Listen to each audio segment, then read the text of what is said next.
Welcome, podcast world. I'm Stephanie. I'm Lindy. And welcome to Turn of the Millennials. Today, we have a special guest. Our guest today is someone, if you are a younger millennial, older millennial, you will recognize him. From MuchMusic and our favorite show, I believe, which was Fromage. We have Ed the Sock on today. Yay. Hello, how are you? Good. How are you doing? Good. I should correct you. I'm not from MuchMusic. There is no more MuchMusic. So sorry. This is true. No, not anymore. Yes, Not anymore. I left in 2006 or 7. I don't remember exactly. Yeah, I think that was around the time we stopped. Just as it was hitting the iceberg, or just before it hit the iceberg. I saw the iceberg coming and I got off. Right? Yeah. I gotta be honest, I didn't know MuchMusic was still on. It's not. It's not. You're no, they call themselves Much now. They took music out of the name and they don't play any music. They just play like reruns of The Simpsons and South Park. What? Yeah, it's a very sad existence. I haven't had cable in like 7 or 8 years, so yeah, we've been streaming for forever. So yeah, we had no idea. I think they stream, but I don't know for sure. yeah. Well, once they stopped playing music, I think I actually started going to the fringe channels like Much Loud, Punch Much, and that for a while. Yeah. Because MuchMusic stopped playing the music, so I went to those ones, and then when those ones basically kind of went off air, I was like, all right, I'm done now. Those specialty channels were bought by Stingray. Oh, okay. So they're now part of Stingray's offerings. They they have loud, they have retro, but they just call it Stingray Loud, Stingray Retro. They bought all those channels. They play videos, or is it just No, music? it's just audio. Oh, just audio. audio. Okay. Oh, that's pretty awesome. Okay. Yeah.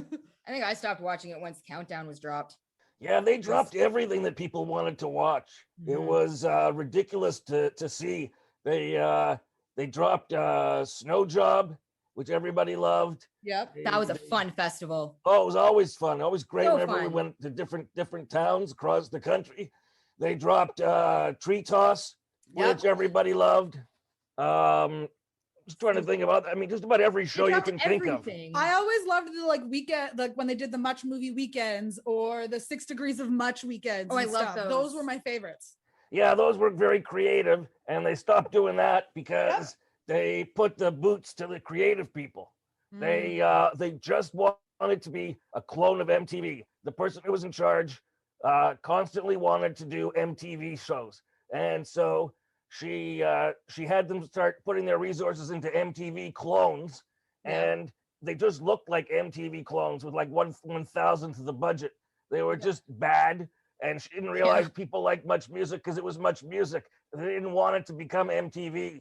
Absolutely, because they eventually started to try offering MTV like 1 or 2 times. I noticed, like it came and then it left, and then they tried to bring it back a few years later, and then it came, and then that was when I think MTV Canada. I think MTV Canada is still here. Is it? I think it is. I don't know for sure. Yeah, I'm not too sure about that one either. Yeah, no, MuchMusic was so much better than MTV. So much better. So yeah, we just got a couple of questions for you. Mine was, who was your favorite? Sorry, we have a dog. Sorry about that. It's okay. Hi, dog. Riley. Who was your favorite VJ ever of all your MuchMusic time there? Yeah, I really can't pick somebody because I worked with them. They were my colleagues. They were my friends. The one I liked working with the most was Rick the Temp. Yep. I met him once. We had a really good chemistry. I worked with all of them. Yeah. But the best chemistry was with Rick because he is so nice and it was such a contrast. And he just has such a generous spirit. It was always fun working with him. The yin and the yang thing. So I don't have a favorite VJ to watch, but he was my favorite VJ to work with. Oh, that's awesome. Yeah, I always found him to be so genuine. Yeah. And he was so nice when we met him, and he was already super busy, but he made time to meet us, take a picture. Yeah. He was awesome. Oh yeah. That Rick some people say to me he was so phony. I'm like, no, he actually is that nice, and he still is. He's super nice. He's the bright side of everything. Sometimes it drives me crazy. Glad to see he's at least doing success on those. Entertainment Tonight Canada, I think still. He's been gone from there for a few years now. Yeah, isn't he like family oriented right now? I think. Oh, okay. Yeah, he's spending a lot of time being a dad, which is awesome. That's so good. Yeah, he loves his kids. What was your question? What was one of your like top favorite memories from working on MuchMusic? Wow, the thing if you can narrow it down. Yeah, I was there so long. Yeah, I know. 14 years. or what time of year at MuchMusic did you enjoy the most? The summer was fun because we could just go out on the street. And I always loved being able to just, hey, want to go out on the street? Let's go out on the street. That's as much planning as was involved. It was simply, want to go out? Let's go out. And that was fun. And you got to talk to people, the cross section of people that walked by, the people that gathered in front of the windows. That really, it increased the vibe of what MuchMusic was all about, that street front, storefront appeal, when you could really talk to the people who were there. And people would come, if they were in from other parts of the country, they would come to that window hoping to catch something going on. And almost always there was something going on. And so that was the most fun for me. It gave us the most amount of freedom. Yeah, I think a few times because we're Kitchener, so just going straight. Yeah, we weren't in Toronto very often. Weren't in Toronto, so when you go, it was like once or twice, but you always tried to get to the window or see if someone was outside or something was going on. I do remember that. I remember like there was at least one time I was walking by MuchMusic, and I don't know if there was anything going on, but like they had the windows like all open, like all the windows were gone, and you could just like walk in off the street. I thought that was cool. Yeah, we did that when the weather was good, not too hot. We would open the windows wide open. And of course, whenever there was a celebrity guest there, but if there was no security out front, then there was no celebrity guest. It was just us inside opening the windows. Which was the craziest crowd that was outside for a gathering that was maybe out of control? Yeah. Well, I would have to say the crowd for the Backstreet Boys. That's what I was thinking too. That was insane. I saw lots of crowds. Yep. But the crowds for the Backstreet Boys it was like a cult. It was these people were the adoration that they had for these guys. We had a guy working on our late night show on City TV. He was like an extra basically, but if he put on sunglasses, he looked a lot like AJ. Oh. And so everybody was like, the streets were full of people, and we had him walk out the front doors and just stand there and wave. Everybody thought he was AJ, and they were pushing on the restraints there, the whatever they're called. They were pushing on those to try to get close to him, and all he did was stand there and wave. And then security got really mad at us, and so we had to go back inside. I don't blame them. Yeah, because I remember some of those, because I think we were also the TD Boppers. We didn't go to those ones, but I do remember going to their concerts, and they were definitely crazy out front. And actually the first year Backstreet Boys came, they played at the Warehouse, and they did an autograph signing at somewhere, and me and my sister went, and I remember the crowd was the girls were just crazy. We could get obsessive. Yes. Yeah, they were and whenever I would make fun of the Backstreet Boys, I would get very nasty mail. I love that because I was an NSYNC fan. It was the early Swifties. Yeah. Yeah, it was fandom for bands and personalities like that go way back. I mean, even in the 40s, people had groupies, but especially in the 50s when rock and roll really took over. Yeah. That was the groupies started back then. So Beatles, it's not like they were a new phenomenon. It's just that the media was much more pervasive now or then than it was earlier. So people could be much more inculcated with video and content. And I do remember actually on one of your, I think Christmas or New Year's Eve special, it was at the beginning of NSYNC. NSYNC wasn't really played in Canada quite yet, but I'd seen a snippet of them on one of the foreign MuchMusic channels that they had, Finland maybe or something like that. Oh yeah, Yerky. Yes, Yerky. And that was the first instance of NSYNC, and then I think the next year they hit it big here. Yeah, I did a number of bits with NSYNC. I only worked with Backstreet Boys after they had been popular and gone away and come back as their comeback tour. Okay. And I did an interview with them at the MMVAs, and it was hilarious because they were saying filthy things. It was nothing like you'd expect from this squeaky clean boy band. Right. They were adults now, and they were saying filthy things. It was hilarious. Oh, that would definitely be I'd amazing. love to be a fly on that wall just to see the difference. Oh, well, never made it onto Much Music Uncut. Oh no. Of course. But I ran it on my late night show Uncut. So I think we have just a couple more questions. One of them is because clearly he came out after you. What are your thoughts on Triumph the Insult Dog from Conan?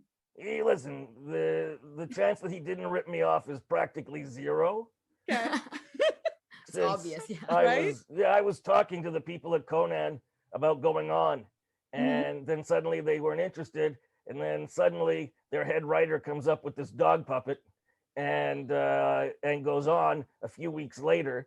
So there's a real connection there. Right. They were aware of what I was doing. They had tapes.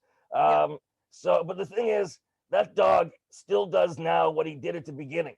He still does the same act. Yeah, he hasn't evolved. Not at all. I mean, I started out doing insult stuff, but then I evolved into social commentary, political commentary, pop culture commentaries. I was hosting documentaries, and that came close to winning a Canadian Association of Broadcasters award.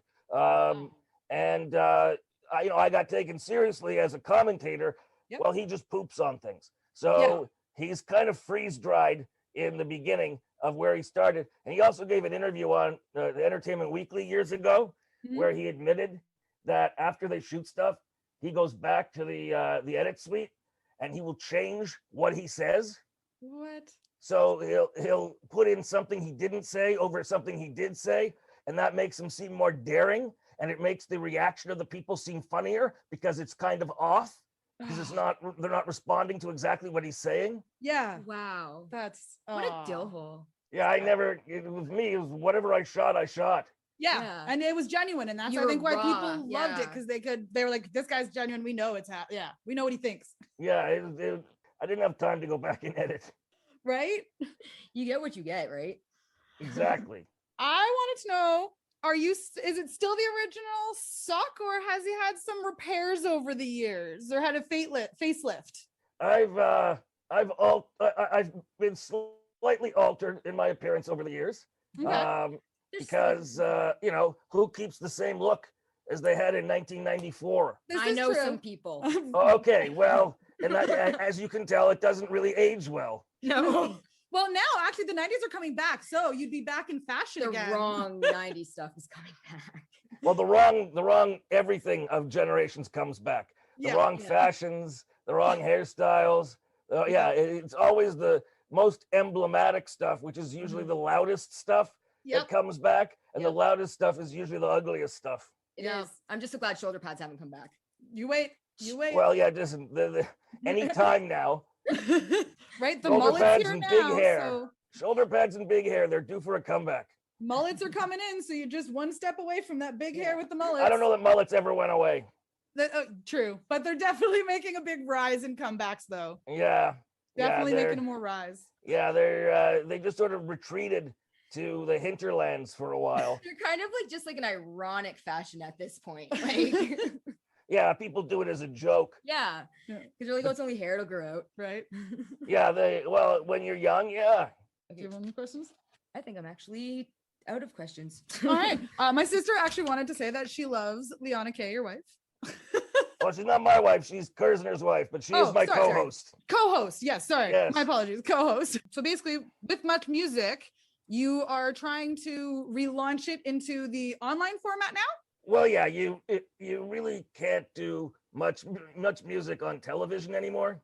It's just not the place, because it was, MuchMusic, the viewers were early adopters of new technology and, keeping fresh and on the edge. And television isn't that. Online is where you find the people who are early adopters, who embrace new ideas and variety and authenticity. So it's starting New Music Nation, which is an online channel that plays video music with using social media for interactivity and phones and modern technology for connectivity, with new VJs, and focusing on independent Canadian artists, the ones who haven't been signed or have been signed to small record labels and can't get attention anywhere because there's so much stuff out there. We're going to give them attention. We're going to focus on them. That's awesome, because it was like back when Much used to do Video Fact. Yep. Yes, when they used to pay people, they used to pay for videos to be made. Yes, to get the Canadian artists out there so you would see them more often. And yeah, this is great. I know she watched a couple of the VJ videos. I watched all 4 of them. And I was actually just curious, out of how many applicants were there for the VJs? I didn't take applicants. I went looking on my own to people that I knew online, who I'd interacted with online, and whose temperament seemed to suit. And so I approached them and talked to them about it and trained them. Though now with one of the perks for our Indiegogo campaign is VJ for a day.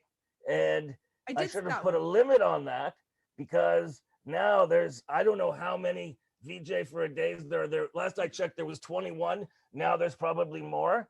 I didn't foresee it being that many. That's going to take months to do many VJ for a day, because then I have to train each one of them to how to do the stuff and edit their stuff when it comes in. And that in itself is a whole job, never mind everything else. So I kind of spoiled with success there. I didn't realize that many people would want to be VJ for a day. I should have cut it off. I should have put a limit on it. But once one person pays for a perk, you can't change it. So I know. I almost go back thought about and change it. Yeah, it's gonna be interesting. I think it'll be interesting to watch too, because it's always these new personalities. Let's see who they are and how they do. Well, so I think that'll be good. Yeah, I gotta say, like, I watched all 4 of the videos, and I gotta say, I identify most with Candy Marie. Yeah. Her favorite color looks like it's pink sparkly. That's mine too. It is. And I was actually super impressed with Robbie's story and how he was so upfront about it. Yeah, he's very upfront about it. He's schizophrenic and a former drug addict. But he makes that part of his stand-up comedy act, because the best stand-up comics draw from their own lives. Yes. And so he draws humor from his. But the interesting thing is, I discovered him in a comedy club, I think in Kingston, when we were doing our live comedy tour a couple of years ago. He was one of the openers, and people are afraid to laugh because he's talking about schizophrenia and he's talking about drug addiction, and people aren't sure that it's okay to laugh about that. So you get nervous titters, but you don't get the laughs that are deserved. I was cracking up. Anna was cracking up. We thought this guy was amazing. He's so brave. And his humor is so sharp, but typical of Canadian audiences, they're just not sure if they're allowed to laugh. The politeness in us, we're just not too sure. I loved his video, and I can't wait to see more of him. He's probably the most active. He's constantly sending me emails with ideas for, hey, can we do this? Hey, can we do that? Because he's a comedian and a comedy writer. So he's always got ideas. And apparently he's going to be moving to Ottawa. So he won't be a Toronto guy. Actually, that'll leave me as the only Toronto VJ, because everybody else the others are in, driving distance of Toronto, except for the one who's up in Inuvik in the Northwest Territories. Oh, is that Ali B? No, Ali's outside Ontario. It's Des. Yeah. Oh, okay. Yeah, cool. Des is way up there in the north. And I hope to add some more VJs as we go along, because I want to have people. I want people in various regions of the country. I don't want to have everybody in Toronto like it was before. So, and now we can. There was a reason that it was done that way before, because the resources to shoot somebody, to have a camera person, an audio person, and it was cost prohibitive to have them constantly traveling other places or to have them based in other cities. But now people can shoot the stuff themselves, or they can get a friend to shoot it for them. There's a specific way of shooting stuff for New Music Nation, which is the same way as it was shot for MuchMusic, a particular style of shooting, which I'm going to be training people to learn. Yeah, like that guerrilla shooting, like you're just kind of out there on the street and just getting it on the phone type kind of roughness is kind of what, not roughness. You got to, and like instead of zooming in, you walk in. You walk in and take the camera physically to what you're looking at. You make it more first person that way. So like no zooming in, no fancy tricks, just legitimate camera work, but it's got to be good camera work too. No filters. Yes. No filters, no cat filters, no. I don't even know how to use filters. Yeah, so no, unfiltered. Oh, absolutely. So how far are you into the campaign at this point? We are, I think I got 7 days left. Okay. And then I'm going to click and check how many days left. 6 days left. Okay. And we're 71% funded. Wow. Oh, nice. And I predict that we will be fully funded by the time this thing ends. Yeah, that's awesome. I don't doubt it either. Amazing. Well, it's not listed on the Indiegogo page because this was done privately, but somebody has invested $20,000. So you take whatever has been raised on the Indiegogo and add it to the $20,000. We're already over our goal. Yeah, but we're hoping to get more because it's funny how fast that money goes. It seems like a lot of money, but when you're building up an entire channel with content, I got to hire more people, and that amount of money doesn't go very far when you have to hire other people. And sometimes shit happens, and something happens, and you need to blow some extra money somewhere, and you weren't expecting it. Yeah, exactly. Our plan is to make stuff and then go show it to advertisers. That's the plan. But that's what that initial money is for, is to create content so that we can then go show it to advertisers and let them see what it is we're doing. Because advertisers don't have great imaginations. So you describe something, it's never the same in their head as it is in yours. Yep. And so you just got to give them something and remove all mystery. Absolutely. So that's what we're doing. Okay, that's awesome. I'm super excited. Yes, absolutely. So am I. Can't wait to have that nostalgia back and discover these new Canadian artists. Music videos again. Videos again, yay. Yeah, people have been making them nonstop. It's just that nobody saw them because there's so many made that how do you find them? Yeah. And apart from YouTube, but I didn't know how to do, I wasn't a person who wanted to sit on my phone and watch videos. I was still a person who wanted it on the TV. And until I found way of casting, which only was 5 years ago, I didn't know how to find the music videos. Yeah. And the thing about YouTube is the algorithm points you towards music similar to what you've already listened to. Yep. That's how I got into my metal music rabbit hole. Oh, really? My husband's a metalhead. And so I've developed a love for metal music over the last almost 9 years, and I go into a rabbit hole of metal music videos on YouTube sometimes. Yeah, discover a lot of new bands. The thing about New Music Nation is we're going to, like MuchMusic, we're going to package different kinds of music together so that it's not all of the same vein, in the same vein. So you'll be able to discover other kinds of music that you wouldn't have if you're just following an algorithm. Like the Wedge shows, or Yeah. Or even just Video Flow, always had a mix. We had a great programmer back then, a guy named Craig Halkett. He was a VJ early on in his career, and then he went and became a programmer par excellence. He really knew how to balance out a program schedule. Yeah, a real art to what he did.